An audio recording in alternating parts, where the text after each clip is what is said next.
নমস্কাৰ মহানুভৱতাৰ এক নতুন খণ্ডলৈ আপোনালোক সকলোকে আমন্ত্ৰণ জনাইছোঁ। আজিৰ সমাজত এটা বহুলভাৱে প্ৰচলিত বেমাৰ হৈছে উচ্চ ৰক্তচাপ।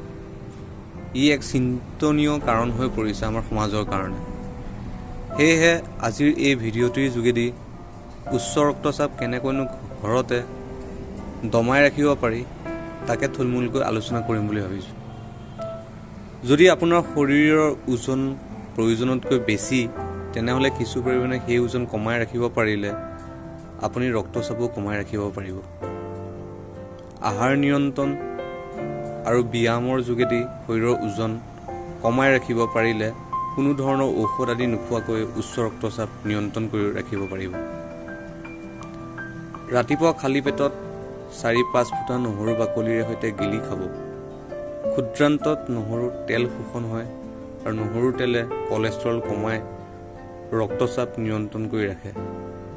নহৰুৰ বাকলি আৰু সাৰ অংশৰ মাজত থকা তেল বাকলি এৰুৱাই দিয়াৰ লগে লগে বাষ্পীভূত হৈ যায় আৰু নহৰুৰ ওপৰৰ গন্ধকৰ চামনি পৰে বাবে নহৰু গোন্ধায়। সেয়েহে বাকলি এৰুৱাই নহৰু খালে গন্ধকৰ পাৰ্শ্বক্ৰিয়াৰ বাবে বমিভাৱ, বুকু জ্বলা পোৰা কৰে।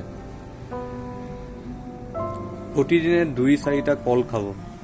কলত থকা মেগনেছিয়ামে শিৰা ধমনীত সঞ্চিত হোৱা কলেষ্ট্ৰল আঁতৰ কৰে আৰু তেজত কলেষ্ট্ৰল নিয়ন্ত্ৰণ কৰে। সেয়েহে কল খালে উচ্চ ৰক্তচাপ আৰু হৃদৰোগ হোৱাৰ সম্ভাৱনা নাথাকে। ৰাতিপুৱা ১০-১৫টা বৰ মানিমুনি পাত চোবাই খালে টোপনি ভাল হয়, মানসিক চিন্তা আৰু উৎকণ্ঠা কমাৰ উপৰিও উচ্চ ৰক্তচাপো কমে।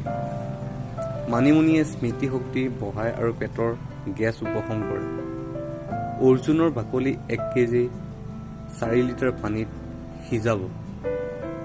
পানী কমি ১ লিটাৰমান হ'লে নমাই ঠাণ্ডা হ'লে ২০ মিলি লিটাৰকৈ ৩বাৰ খালে উচ্চ ৰক্তচাপ আৰু হৃদৰোগ ভাল হয়। উচ্চ ৰক্তচাপ ৰোগীয়ে উত্তৰ দিশত মূৰ আৰু দক্ষিণ দিশত ভৰি দি শুব। ৰাতি ভাল টোপনিৰ উপৰিও ৰক্তচাপ স্বাভাৱিকভাৱে নিয়ন্ত্ৰণ অৱস্থাত থাকিব। বাহু বা ভকুৱা মাছ উচ্চ ৰক্তচাপ ৰোগীৰ বাবে উপকাৰী। বাহু মাছৰ ছালৰ ভিতৰ অংশ কোমল, বগা আৰু তেলেতীয়া। ইয়াত ওমেগা-৩ ফেটি এচিড থাকে।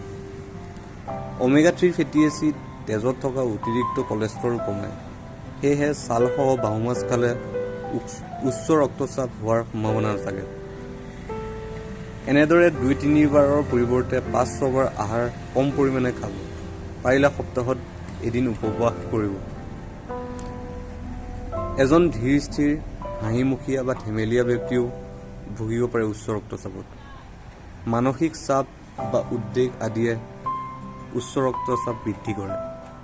অত্যাধিক মানসিক উদ্বেগ বা দুশ্চিন্তা লৈ কাম কৰিব লগা ব্যক্তিৰ ৰক্তচাপ অন্য সাধাৰণ ব্যক্তিৰ তুলনাত সদায় বেছি হয়। সেয়েহে অত্যাধিক মানসিক উদ্বেগ বা দুশ্চিন্তা নৰখাকৈ হাঁহিমুখে জীৱনটো অতিবাহিত কৰিব চাব। ইমান সময় আমাৰ ভিডিঅ'টো চাই থকাৰ বাবে